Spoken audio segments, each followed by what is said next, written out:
Hey everyone, how's it going? We're finally doing it. I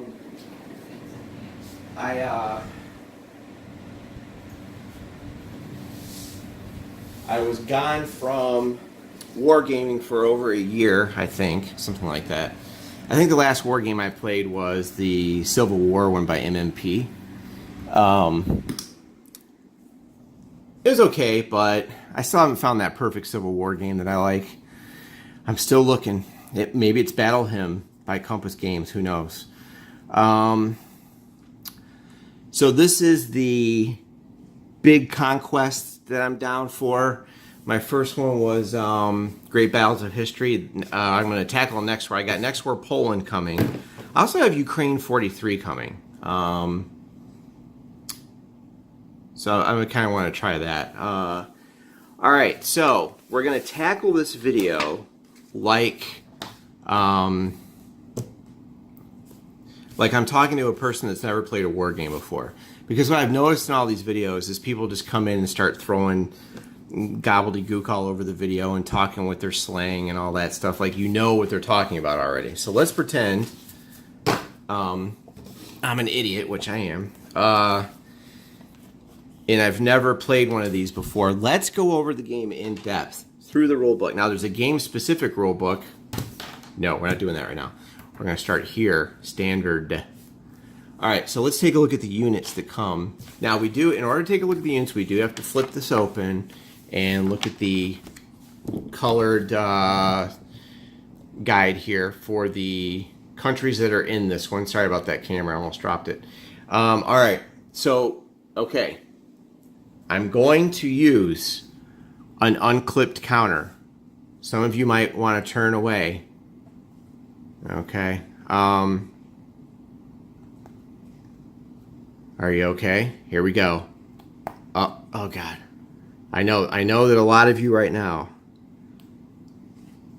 are sick to your stomach. Look at that. Look at those corners. You know what? You know where that's going? It's going right here on the map. How do you like that? Although I gotta be honest, it's actually affecting me right now. Mainly because I can't find my counter clipper. So I'm upset about that. Anyway, let's take a look at the units. Okay, according to this is a Russian unit. All right, so we have Russians. This is an airborne unit, right? The numbers on the counter. Let me see here. I'm gonna get this light a little bit better. The numbers on the counter. This is the efficiency rating. Okay, that's used to determine a bunch of different things in combat. Maybe break some tiebreakers. Who knows? This is the stacking number right here. Your attack strength, your defense strength, and your movement. The colors on the movement. I believe when it's a yellow number on a black background, it can be used to air transport. And again, you would look that on the chart that comes with the game here, right? It tells you right here what those little colors mean for the movement. And then here, you can reference this. The designation in this number, that's what the hex it goes in. This is what parent company it belongs to. So for example, let's look up here. Here's the 3rd Marine Expeditionary Force, 3rd MEF, right? And then you have 1, 2, 3. And then here's 1, 2, 3, like that. And then, for example, here's the 10th Mountain XX is a... Drawing a blank.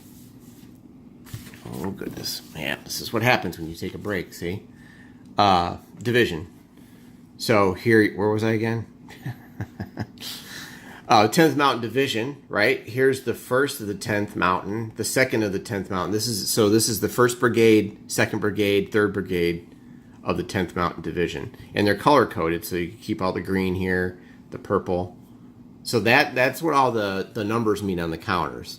The symbols tell you what type of unit it is, and that's broken down very nicely here. In this part of the chart, you can see where it identifies all the symbols and what they do. I think this is Republic of Korea from Next War Korea. I don't think that's used in this game. So yeah, this is kind of nice. This whole thing right here, they did a good job on that. It's nice to have that handy. All right, so yeah, it's unclipped. Look at that. Look at that corner. Ooh, I bet that's driving some of you nuts. All right. Okay, so let's take a look at how things kind of play out here in the standard sequence. So I think I've got a chart somewhere. Yeah, there we go. Standard sequence of play. Weather phase, a supply phase, 13.0 optional. What's that? Oh, I didn't know that was optional. Initiative air naval phase, and then the initiative player goes, and I'll explain that. So for weather, during game turn 1 is always the initiative player's choice. So the initiative player, the scenario will tell you who gets to go first and has the initiative. He gets to pick the weather. So, maybe you don't want someone dumping all their air power on you. You can say, you know what, I'm going to pick storm just to keep your air power off my back. And this will tell you what kind of things happen with the air power and transports and things like that. But you will roll a die otherwise. Refer to the weather table to set the weather for that game turn. Where is the weather table? Does anyone know? Because let me see here. If I was a weather table, where would I be? Bueller? Is that the one on the map? Well, if anyone knows, tell me in the comments. Is that this? Is that a weather table with the die rolls there? Oh yeah, 0 through 0 through 5. Okay, so they don't have a 10 on it. It's 0. All right. Okay, so let's go quickly how the initiative works in this game. You're going to have two types of turns, initiative turn or a contested turn. An initiative turn is where you have a definitive player who's going first. And how they hold that for a number of turns, right? And after those turns, the initiative phase, it's going to ebb back and forth depending on how you did the previous turn with your victory points. Okay? So some scenarios list the number of initiative victory points. This number is the basis for determining which side has the initiative. So if you get a certain amount of victory points, it's going to swing back to you or a different player. And then there's rules for if the preceding turn was a contested turn, which is where you got to figure out who has initiative. Both players' VPs in their previous turn are examined. Whichever scored the greater becomes the new initiative player. So that's kind of cool. It goes back and forth. Now they're going to get into, before they even get into movement or anything, we're going to explain stacking points. They're going to go into air power. So each side refers to the current game turn column on the standard game air point chart.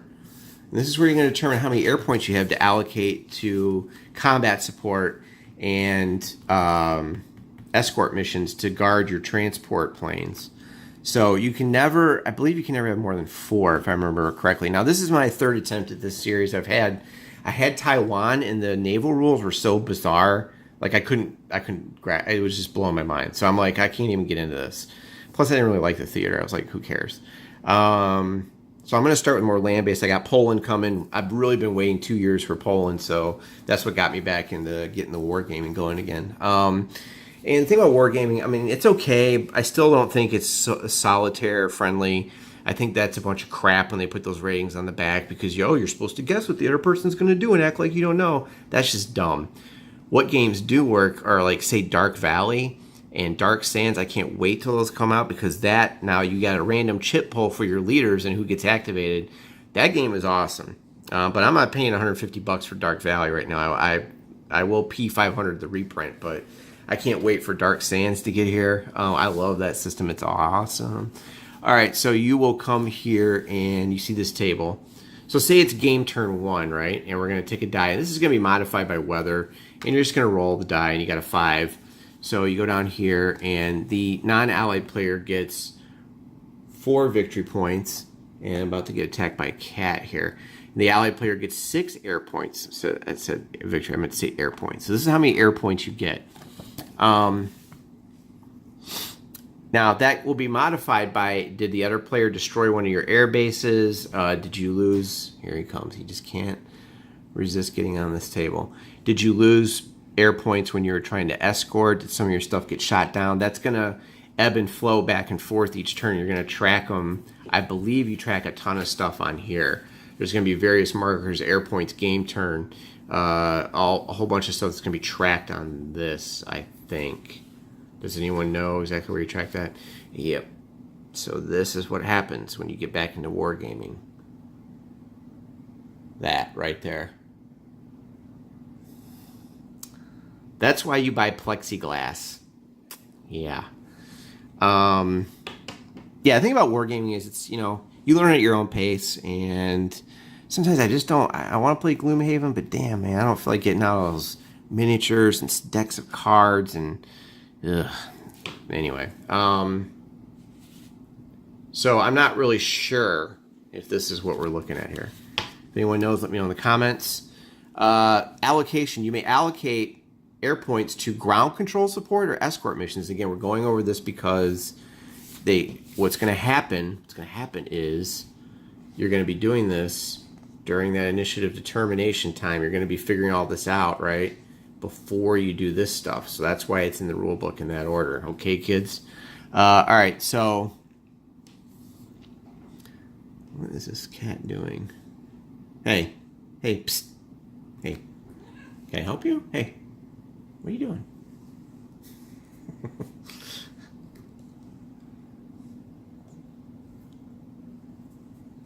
He doesn't know what he's doing.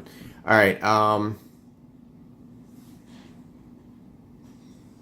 So yeah, you're going to allocate points. Okay. You're going to allocate the points for ground support, which is where you add to your attack ability, or escorting, transport, or things like that.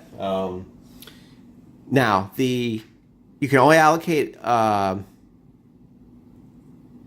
attacker allocates first up to 4, followed by the defender, who may allocate up to 2. Each point which survives air defense modifies the die roll by 1 in favor of the allocating player. Add the defender's combat support to the attackers. All right, add the defender's combat support to the attackers.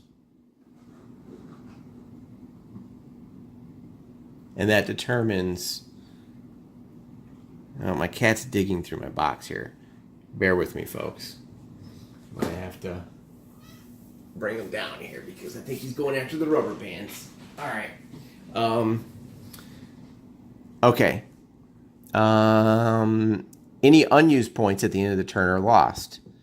Now, just because you allocate them doesn't mean you get them. There's still air defense fire, so you may lose some of those on the way into the mission. Air point destruction.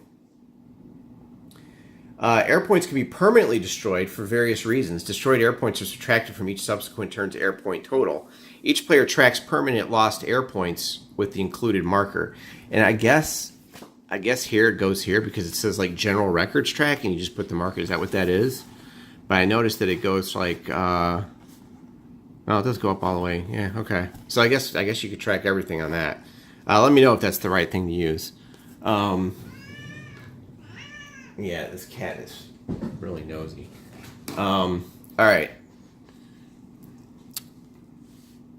The loss of an air base. When you successfully take control of an air base, hex, in enemy country, roll a die. So air bases you can take control of, and that's going to possibly get rid of an air point. So you could lose one right there. So on a roll of 3 to 9, no air points are lost. On an 0 to 2, you've probably caught enemy air units, on the ground preparing to take off or something, and you blow them up. Who knows? And here on the map, here is an airfield. That's not what makes you lose them. You must take an air base, which is this, right? I can demonstrate that on the map. Here, air base, airfield. Okay, we're learning here, right, kids? We're learning. We're moving forward. We're learning. Okay. All right. I'm not going to go into. Well, here. Let's determine. Let's right here. Each game turn during initiative air naval phase, players determine air superiority. You compare the air points they have received for the current turn. Players then refer to the on-map table. Players should place the AS marker on the appropriate space. So what you do is, it's game turn 1, and so let's say I forgot what I said. Let's say I roll, but let's say it's like a 5, so 4 to 6. So the non-ally player rolls a 6. Comparing these to the chart, we find the allied player has earned advantage. Okay, so here the allied player has 2 more than the non-allied player. So what is the difference of 2? Well, it's contested. If it had been 4 more, it would be advantage to whoever, had the bigger, difference there. So there's that little table. I'm not sure what the blue underneath there means. We haven't gotten to that yet. Okay, so let's skip the naval stuff right now. I'll go over the air defense and what happens. But basically, when you go and run a mission, right? Say it's contested, like we just figured out. You're going to roll a die, and you're going to get a result here. Say you get a 2, which is really low and bad. You're going to get an abort, which means combat support, no effect. The planes are forced to go back. There's so much flak or something. You could get a -1, which is an abort -1, and that's the number of air points or attack helo CS points which do not support the combat.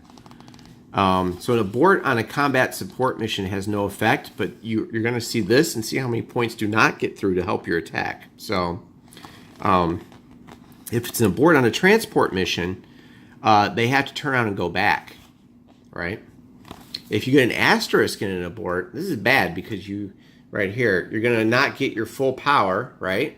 And you're going to get an asterisk, which is 1 air or air mobile point is permanently lost, and the transport unit takes a step loss, or attack helo takes a step loss. So some of you guys might get shot down. So pretty cool system here, and it's all wrapped up into one little table. I like that. I don't know what the advanced game is going to bring. I'm going to guess it's got detection and countermeasures and all sorts of crazy stuff. We're not going to worry about that right now. Let's go to movement. We're going to skip naval. I'll get into that a little bit later. But let's just see standard movement, all right? How does stacking work? Well, as you remember previously, we went over stacking limits. The little number right here. You know what I'm missing? My tweezers, man. This little number here. Let me just do my older viewers a favor. By the way, if you like what you're seeing, hit the subscribe button. Give the guy a break. Or just leave a rude comment, whatever. I'm used to the rude comments. This is your stacking number. No more than 4 in a hex of this number. Okay? That's a legal stack. Say this was 4, you got a problem. When you overstack, say there's 5 in here, the efficiency rating of all units is dropped by 1 for every stacking point you go over. So if you have 5 stacking points, it's going to reduce this to a 5 efficiency and that to a 5 efficiency. I don't know if you're 6 or more, you're elite. I don't think you can lose elite status. I'm not sure. I'm just throwing that out there. But that's what overstacking does. If you you may move through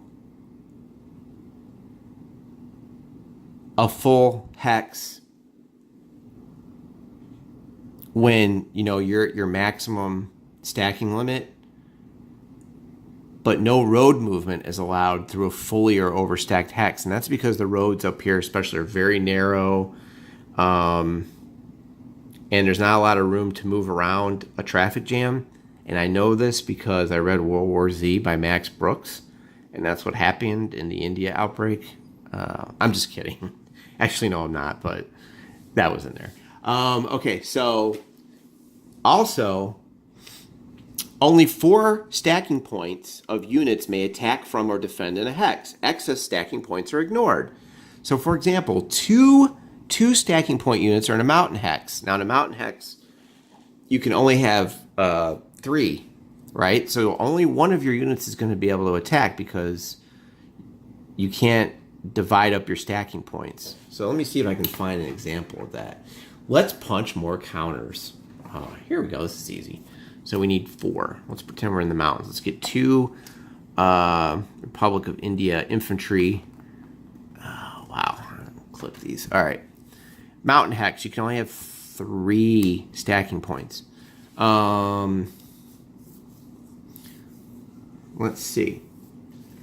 Players may not stack more than 3 in a mountain, high mountain hex without a penalty. All right. When you go to attack, only 4 SPs of units may attack from or defend in the hex. 3 in mountain. So when you go to attack, only 3 stacking points may attack. Well, that's a 2, and that's a 2. That would be a total of 4. And you can't split your stacking points, so only one of these units is going to be able to attack in a high mountain, because you got to use your stacking limit rules there. Now, if it were out here in the clear, where you can have 4, that's not a problem. You can do that as much as you want right there. And I don't know the sides in this, but so this is a perfectly legal attack then. High mountain. Okay, right here. And then here, only one of these is going to attack. So I mean, this is a bigger unit, you can see by the size here, so that's why these numbers are so much bigger. Alright, so that's the rules on stacking, and there's some other things. Exiting a hex which began a movement segment overstacked costs an additional movement point. So if you're overstacked like here at the beginning of the turn, and you move out, it's going to be an additional movement point. Alright. Again, kind of basic. I like that system. Some games will be like, no more than 2 divisions, a brigade, a corps, 2 corps, or a corps and a brigade in 1 hex. I hate that. Just give me these numbers, let me add them up and figure out what my overstacking. I don't want to sit here and try to do a corps division. It's just, it's annoying. So again, good system there. I'm digging that. Zones of control. Certain units and stacks present zone of control. The basic theory around zone of control is hexes around a unit make it difficult to travel through because they exert, if it's Napoleonic, it could be a picket, or here this could be like, outposts and things like that, scouts. A unit always has a zone of control in its own hex. Zones of controls are projected into surrounding hexes by a single unit or stack of units in a single hex, which contains at least 2 stacking points and at least 1 attack strength. So this would not have a zone of control, I believe, because you must have at least 2 stacking points, nope, and an attack strength of at least 1. So you can't, it's not either or, it's both. I don't think this unit would have a zone of control. This unit would have a zone of control, 2 stacking points, attack above 1. Meets both of those. So this is a zone of control then, okay, for you new people out there. Just going over that. A moving ground unit must end its movement for the segment when it enters an enemy zone of control. So, let's back this up a little bit. I'm moving. Oh, I gotta stop. I'm moving. I gotta stop. Again, there's a zone of control exerted here. Now, some games do funky stuff with zones of controls. You might see where if you're up against a mountain, you don't have one over here. It doesn't project over a mountain. You know what I mean? So you can go around this way. But you wouldn't be able to go this way. You'd have to stop. I'm pretty sure this may do that. Let's see. Marine units stacked with an amphibious unit in an all-sea hex do not exert zone of control. Okay. Effects. Units may never enter a hex containing an enemy ground unit. A moving ground unit must end its movement, right? Units that retreat through a zone of control, they may take an additional step loss. So if you're here and you're fighting, and this guy forces you to retreat into here, and this is an enemy, you could take an additional step loss. Are these two-sided? Yeah. So a step loss is where what a step loss is where some games have steps. And some games rotate counters to show their... So if this unit takes a hit, you're going to flip it, and it's going to be weaker. That's a step loss, I think. And some games are so big that you can have multiple step losses. You got to take the counter off and replace it with a lesser counter, and that sucks. All right. It costs an additional movement point to enter an enemy zone of control hex which has no friendly units present. Okay. It costs an additional movement point to enter an enemy zone of control hex, which has no friendly units present. Okay, so I think that what that means is it costs an additional movement point to enter here. If he was here, it would not, because the zone of control has already been punctured, I believe. Extent of ZOCs. Here you go. ZOCs extend into all types of terrain except mountain, high mountain, or urban. They do not extend across rivers. Okay, so there's no zone of control across this river, leaving this unit free to kind of move along here. Again, this is just basic wargaming stuff, but since I'm coming back new, I just want to go over this. Now, there is a specific rule book for this game. Let's see what's different. All right. Rivers. There's a major river now. A new hex side terrain, major river. In general, they may only be crossed using ground movement at bridges. In addition, combat is not allowed to cross a major river. All right, what does the major river look like? I'm going to guess it's a bigger, thicker blue line. A major river hex side. Okay. Yeah, I think that's just a thicker blue line, maybe. Yeah, so I think you're looking at river and this major river. I think that's what you're looking at here. Outposts are in this game. This is game specific. It's crazy up in the mountains between these two countries. There are literally outposts on mountaintops, kind of like what you saw in Lord of the Rings when they lit the beacon fires. That's what it looks like. That's no joke. So these are places where you could place those outposts. And the rules for that are in here, right here. So that this is a special rule for this game. And you get to place these before the game starts. They're placed in a friendly border hex, but not more than one per hex. And that's kind of, you random every time. It's kind of neat. And there's a whole bunch of different high mountains represent a new type of terrain, showing mountain terrain at 15,000 feet. These mountain hexes are impractical for most military operations. No movement is allowed into or out of them except along a road. So you're looking at these snow-covered, nasty mountains here. Right? There's actually a town up there. So this is rough stuff up there. So you can see where each game, you just need to cross-reference you need to know what you're playing. Now, when I get Poland, it's going to be a totally different story. All right. So back to movement. Now, there's a whole bunch of other stuff here telling you how to use the rivers. I just wanted to go over the basic movement stuff. Now, you're probably wondering, well, how do you do movement? How do I know how far I can move? Well, in this game, you have your attack, defense, move, right? So you have this many points, so 6 points. And let's say you want to find at the top here, you want to match the symbol all the way over here, mechanized infantry, right? As we learn by little symbols. Okay. If you're going into the woods, it's during any other weather, it's 2 movement points. If there's a storm, it's 3. So I'm sure there's a rule for which dominates what. Let's look at trying to find a terrain here that is there flat woods on this map? I'm sure there is, right? So that's the flat woods. Do we have flat woods? Yeah, maybe not. How about rough? No. Rough woods. Let's see here. I think that would be this, right? It's hard to tell. My colors are... Yeah, because these are... What's that then? Highland.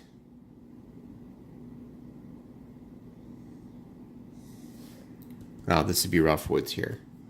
And these are Highland woods, I believe. It's hard to tell. Yeah, maybe. We got 2 shades of brown here. Oh, this is mountain. Okay. And this is... So this might be highlands. This is mountains. High mountains. Okay. So I think we're looking at the... I really can't. It's hard to tell.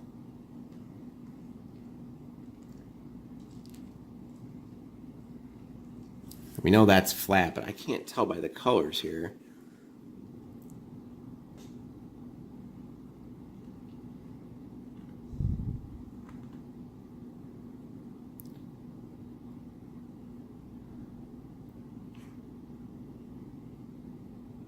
If rough is,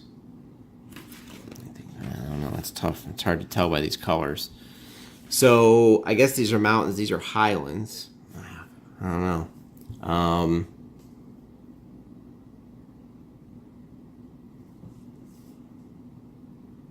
Yeah, here is Flatwoods right there. So you've got highlands, flatwoods surrounded by mountains. So for this unit to go into here, it's going to be 2, right? So let's take this one. Where's the mechanized?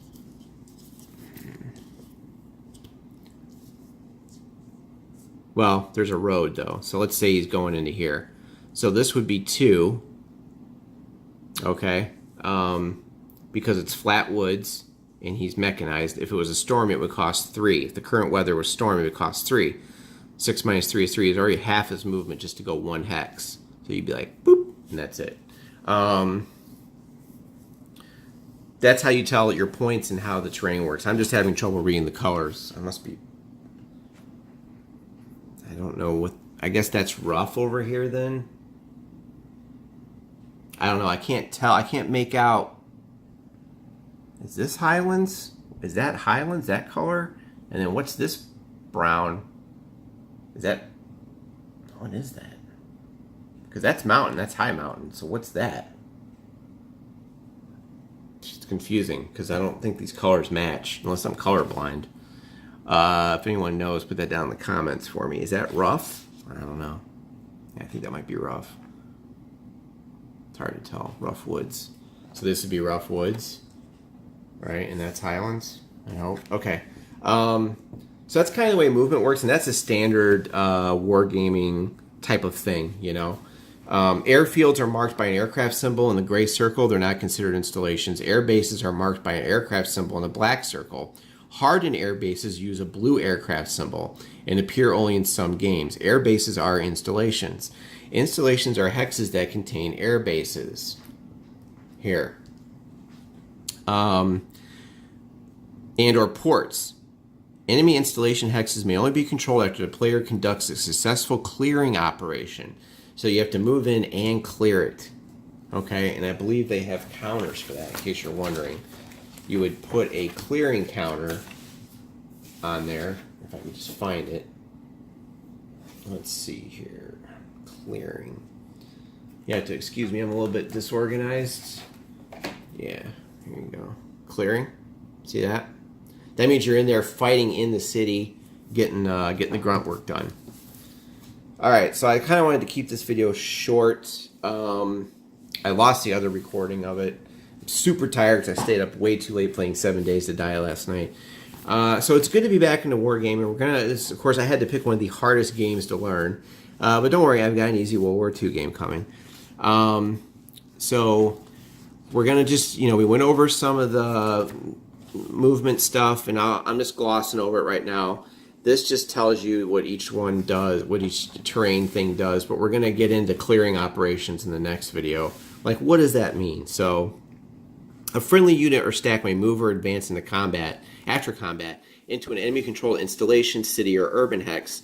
The unit stack is then placed on a randomly drawn clearing marker and must undertake a clearing operation. Oh, randomly drawn. Okay, there's different types? Oh, there is. I didn't look on the back. Oh, that's cool. All right, so there is some randomness if you're playing solo. That's kind of neat. All right.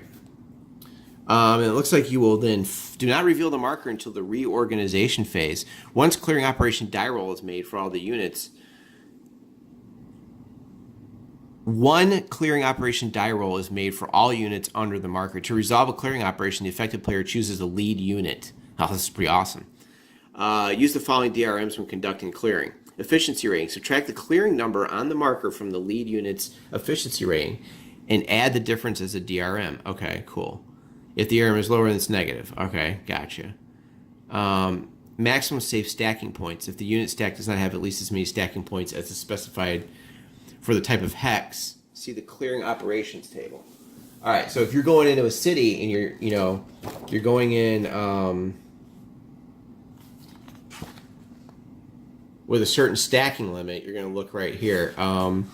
If the unit does not have at least as many stacking points as specified. So when you go into urban or city, you want to have that many stacking points. Minimum safe stacking points. If you do not have at least that many, use the difference as a negative DRM. Oh, okay, yeah, all right. Now there should be a clearing operations table. Let's see. Or how does that work? Resolution. Roll a die, modify that die roll. If the die roll is equal to or greater than the clearing number, the clearing operation is successful.